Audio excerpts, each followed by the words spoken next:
Thank you very much, Stefan. It's really nice to see you all. And it's my great pleasure to be with you, and thank you for your invitation.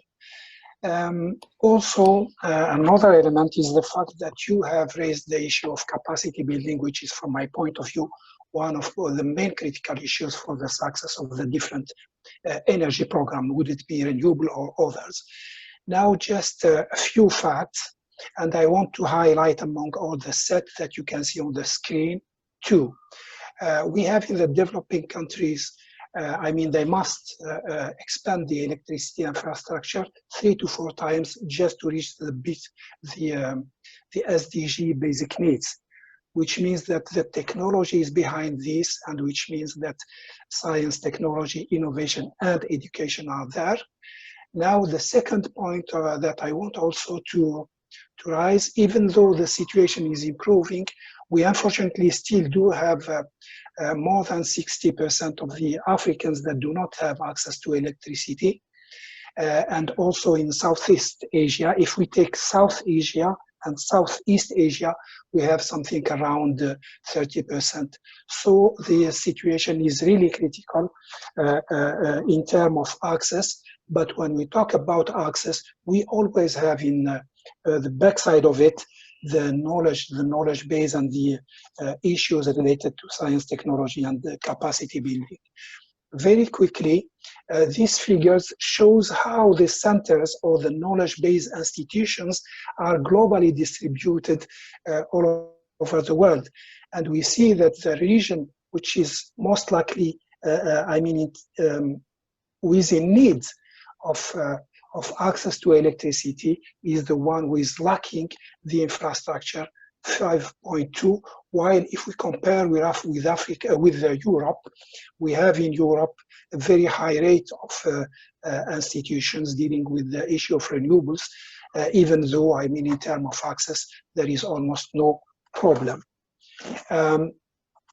And I do believe that we have to change this paradigm, at least in terms of renewables. I'm not talking about all the energy issues, but at least in terms of renewables, we have to find a way to get in the places where we do have a need to have the knowledge base existing. So this is something that we are trying to change, and I will talk to you later on about an initiative that we have launched recently, and luckily we are having some success in mobilizing some countries, but I will say a few words about it. What are the main challenges? That there are different challenges, but from my point of view, the human and the capacity building is one of them, as it represents the key driver. Now, talking about the capacity building, research and development, I suggest, or the developing countries must avoid duplicating what's happening in the developed world, because the local capacities, the local base, which is existing in Europe, does maybe not exist in the developing countries. So we have to avoid the duplication as such from the research development in the developing countries. So what we can suggest, I do believe that we shall, in some parts of the world, and particularly in the developing countries, we need to have a simple leapfrogging of, in the related science, technology, and innovation. And that's what has happened in Japan and some other countries at certain time. They simply jumped on the leapfrogging, and now they become industrialized, and they developed based on their local needs, these technologies. So I also do believe that we need to put more emphasis on research and development in end-use technologies with high energy saving. And finally, among the list that I have drawn, energy-related science education need to be developed, particularly in the countries, as we have seen in the figures before. So now, if we consider the SDGs, we see that unfortunately science, technology, and innovation is missing, and that's what I call the missing SDG.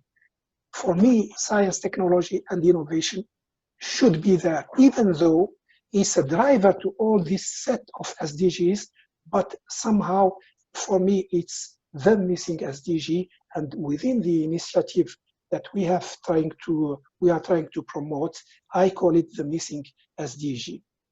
So when we consider that list of SDGs, we see that science, in a big term between which is what I mean by this, science, technology, and innovation, play a crucial role for sustainable development.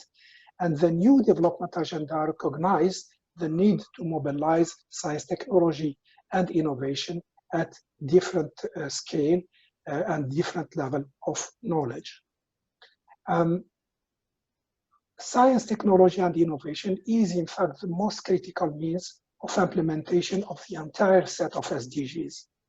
And all goals, if you look at them carefully, they require input from scientists and engineers, meaning that without science, technology, and innovation, it's almost impossible to implement the SDGs.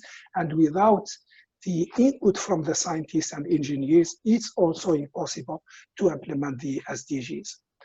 And finally, I do believe that implementing the 2030 agenda must be based on an integrated scientific approach and grounded in the best of knowledge.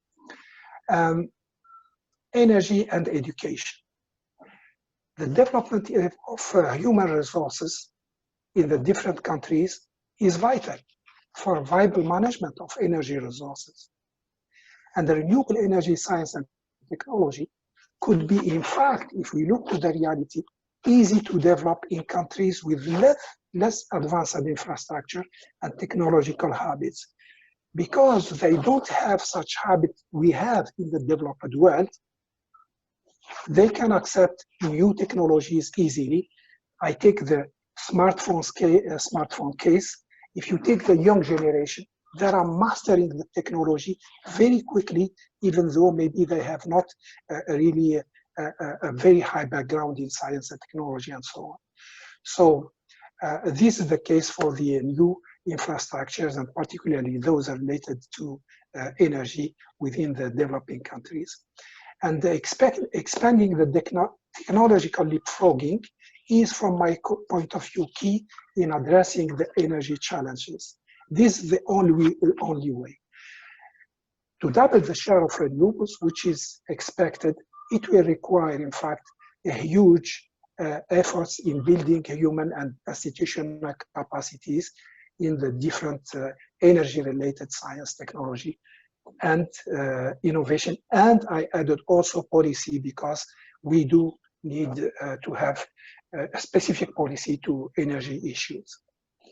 The initiative I was raising that we are trying to push for and trying to implement to address this issue related to education has as main objective, of course, the core objective is the human and institutional capacity building for renewable energy and the energy efficiency, and also to promote the leapfrogging and scientific exchange between, let's say, or twinning between centers in developed countries and in developing countries, to avoid them starting from zero, but just go to the result and try to develop it based on your local needs in this or that country. And technology facilitating mechanism, this will help having sort of forum to facilitate the exchange, and this should be based on the needs of the developing countries. And also to promote effective policies and institutional frameworks for that.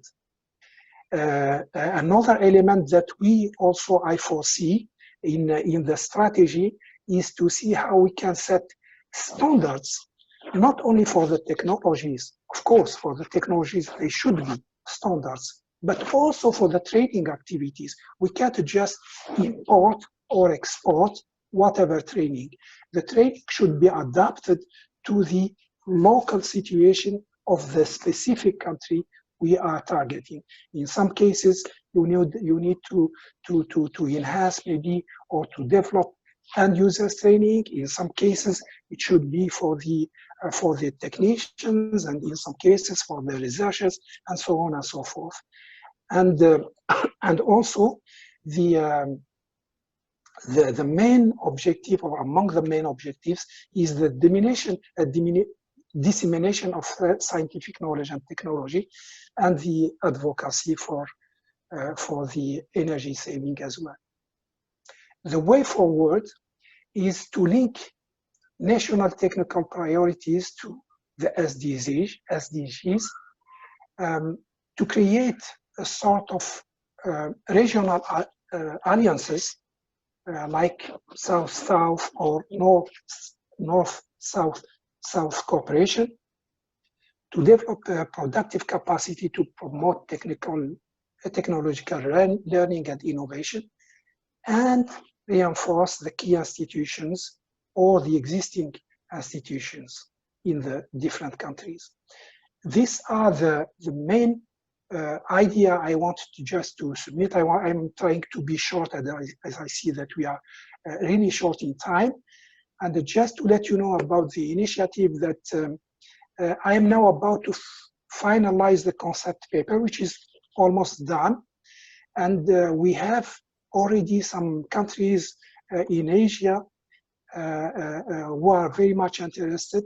I'm in discussion with some African countries as well to see how to create, because you can't move ahead unless you have behind you also a strong political support to let the concept moving.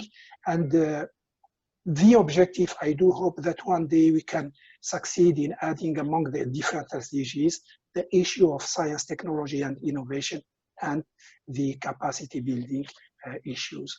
So in conclusion, I would just say that we call for a practical and large-scale action, and also human and institutional capacity development, which is, from my point of view, the key point 4 and 3.